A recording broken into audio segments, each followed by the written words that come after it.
Hi అందరికీ మన technical వినోదం ఛానల్ తరపున స్వాగతం సుస్వాగతం. ఈరోజు మనం రేషన్ కార్డు కొత్త రేషన్ కార్డులకు సంబంధించి 7 రకాల రేషన్ కార్డులను కొత్తగా మార్పులు చేర్పులు సంబంధించి 7 రకాల రేషన్ కార్డులు విడుదల చేసిందనమాట. 7 రకాలు అప్లై చేసుకునేదానికి అవకాశం ఉందని అర్థం. దాంట్లో ముఖ్యంగా చాలామంది అందరు ఇబ్బంది పడుతున్నది స్ప్లిట్టింగ్ అండ్ యాడింగ్. ఆ 2 రేషన్ కార్డులకు సంబంధించి చాలామంది ఇబ్బంది పడుతూ ఉన్నారనమాట. దాని గురించి క్లియర్గా ఎలా అప్లై చేయాలి, దాని ప్రాసెస్ ఏంటి అని క్లియర్గా చెప్తాను. ఓన్లీ యాడింగ్ అండ్ స్ప్లిట్టింగ్ ఆ 2 ఆప్షన్లకు మాత్రమే చెప్తాను. చూడండి, మీరు క్లియర్గా వినండి, బాగా నీట్గా స్ప్లిట్ చేయకోకుండా వీడియోని వినండి, అప్పుడే మీకు అర్థమవుతుంది. చాలామంది రేషన్ షాపుల చుట్టూ, చాలామంది సచివాలయాల చుట్టూ తిరుగుతూ ఉన్నారు, కానీ వాళ్ళకు ఏ విధంగా అప్లై చేయాలి, దాని ప్రాసెస్ ఏంటి, మనం ముందుగా అన్ని రకాలు చేసామా లేదా ఆ ప్రాసెస్ అనేది వాళ్ళకు తెలియదు అనమాట. ఇప్పుడు ఆ విషయం నేను చెప్తాను. తెలియని వాళ్ళు ఎవరైనా ఉంటే తెలుసుకుంటారనే ఉద్దేశంతో నేను ఈ వీడియో చేస్తున్నాను ఫ్రెండ్స్. ఇంకా మన ఛానల్ని ఎవరైనా సబ్స్క్రైబ్ చేసుకోకుండా ఉంటే తప్పకుండా సబ్స్క్రైబ్ చేసుకోండి.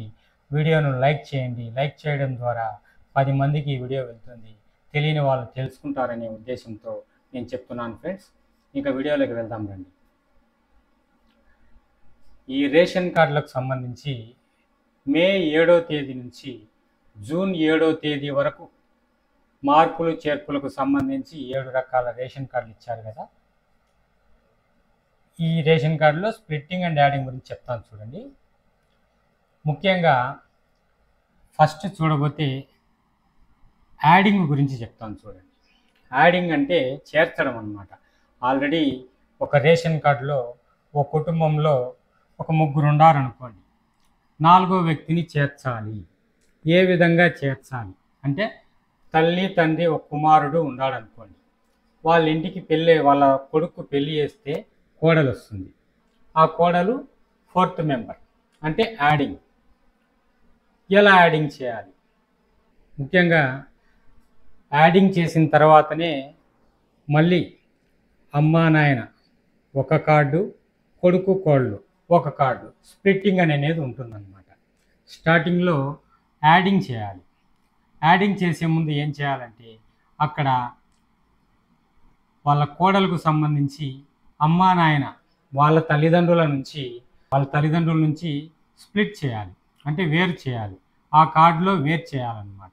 వేరు చేసి తర్వాత ఈ భర్తకు సంబంధించిన తల్లిదండ్రుల కార్డులో వాళ్ళ 4 కలిపి యాడ్ చేయాలన్నమాట. అంటే 4వ మెంబర్ని యాడ్ చేయాలి.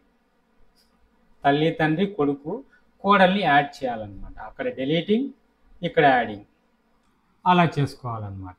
దీనికి ముందు ఏం చేయాలంటే ప్రాసెస్, ముఖ్యంగా అక్కడ హౌస్ హోల్డింగ్ మ్యాప్లో వాళ్ళ కోడలి పేరును తీసేయాలి.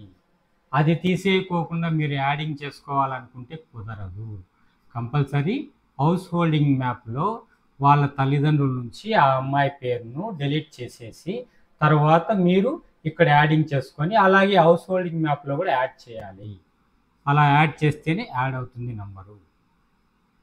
ఆ విధంగా యాడ్ చేసుకొని ఆటోమేటిక్గా ఆ యాడ్ చేసేదానికి కూడా సచివాలయాలకు వెళ్తే ఆటోమేటిక్గా మ్యారేజ్ సర్టిఫికేట్ అని అడుగుతారు. లేదంటే ఒకవేళ మ్యారేజ్ సర్టిఫికేట్ లేకపోతే మీరు ఏదైనా పెళ్ళి అయినటువంటి ఫోటో ఉంటుంది కదా, మ్యారేజ్ ఫొటోస్, ఆ ఫోటో తీసుకొని అప్లికేషన్తో పాటు యాడ్ చేయాలన్నమాట. అప్పుడు వాళ్ళు మీ రేషన్ కార్డులోకి యాడ్ చేస్తారు. యాడ్ చేసిన తర్వాత ఆటోమేటిక్గా మీరు స్ప్లిట్ చేసుకోవాలి. మీరు తల్లిదండ్రులు, కొడుకు కోళ్ళు చెరో కార్డు స్ప్లిట్ చేసుకొని వాళ్ళు హౌస్ హోల్డింగ్ మ్యాప్ అక్కడ యాడింగ్ చేసుకోవాలన్నమాట. సెపరేట్ అని హౌస్ హోల్డింగ్ మ్యాప్లో కూడా సెపరేట్ చేసుకోవాలి. ఆ విధంగా సెపరేట్ చేసుకోవాలి. అందువల్ల మీరు ముందు యాడింగ్ అప్లికేషన్ ఇచ్చి మీరు హౌస్ హోల్డింగ్ మ్యాప్లో చేసుకొని, హౌస్ హోల్డింగ్ యాప్లో మీరు అక్కడ డిలీట్ చేసి ఇక్కడ యాడింగ్ సంబంధించి ఒక అప్లికేషన్ ఇచ్చి సచివాలయంలో ముందు యాడ్ చేసుకోవాలి మీ రేషన్ కార్డులోకి. యాడ్ చేసుకున్న తర్వాత మళ్ళీ ఆటోమేటిక్గా మీరు స్ప్లిట్టింగ్ ఆప్షన్ పెట్టుకోవాలి. అంటే స్ప్లిట్టింగ్ చేసుకోవడానికి మీ ఫ్యామిలీని రెండు కార్డులుగా చేసుకునే దానికోసం, స్ప్లిట్టింగ్ అంటే విభజించడం అనమాట. 2 కార్డులుగా విభజించుకునే దానికోసం మీరు మళ్ళా అప్లై చేసుకోవాలి ఓ అప్లికేషన్ ఇచ్చి. మీ ఫాదర్, మీ మదర్ రేషన్ కార్డులో నుంచి మీ ఫ్యామిలీని వేరు చేసుకునే దానికోసం స్ప్లిట్టింగ్ ఆప్షన్ ఉన్నటువంటి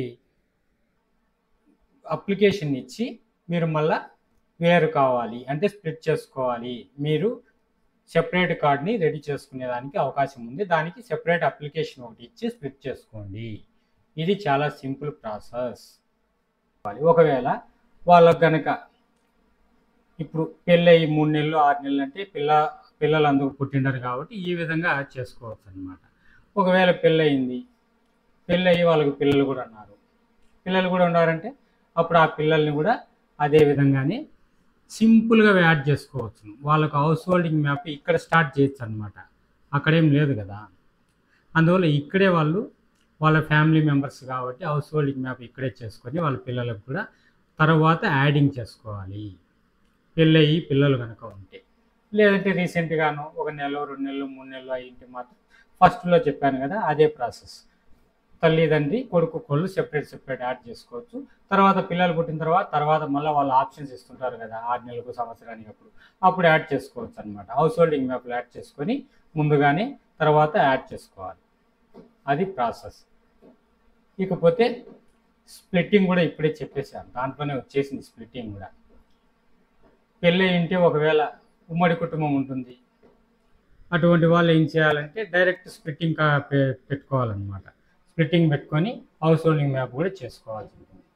హౌస్ హోల్డింగ్ మ్యాప్ చేసుకొని స్ప్లిట్టింగ్ కూడా చేసేసుకోవాలన్నమాట. అది సింపుల్ ప్రాసెస్. స్ప్లిట్టింగ్ చేసుకోవడము, యాడింగ్ చేసుకొని స్ప్లిట్టింగ్ చేసుకోవాలి, కానీ యాడింగ్ చేసుకోకుండా స్ప్లిట్టింగ్ చేసుకోలేము. అదేవిధంగానే హౌస్ హోల్డింగ్ మ్యాప్లో కూడా అక్కడ డిలీట్ చేసి ఇక్కడ యాడ్ చేసుకోవాలి. అది ప్రాసెస్. ఇది సింపుల్ ప్రాసెస్ ఫ్రెండ్స్. ఇది చాలామందికి తెలియక సచివాలయాల చుట్టూ తిరుగుతూ ఉన్నారు, ఎలా మొదలు పెట్టాలని కూడా అర్థం కాకోకుండా. అందుకని చాలా సింపుల్ ప్రాసెస్ నేను ఇప్పుడు చెప్పినట్టు చేసుకోండి. మీకు యాడింగ్ చేసుకొని తర్వాత స్ప్లిట్టింగ్ కూడా చేసుకోవచ్చును. ఇది ఫ్రెండ్స్ నేను చెప్పాలనుకున్న విషయం. ఇంతవరకు ఓపికగా విన్నందుకు, చూసినందుకు అందరికీ ధన్యవాదాలు ఫ్రెండ్స్.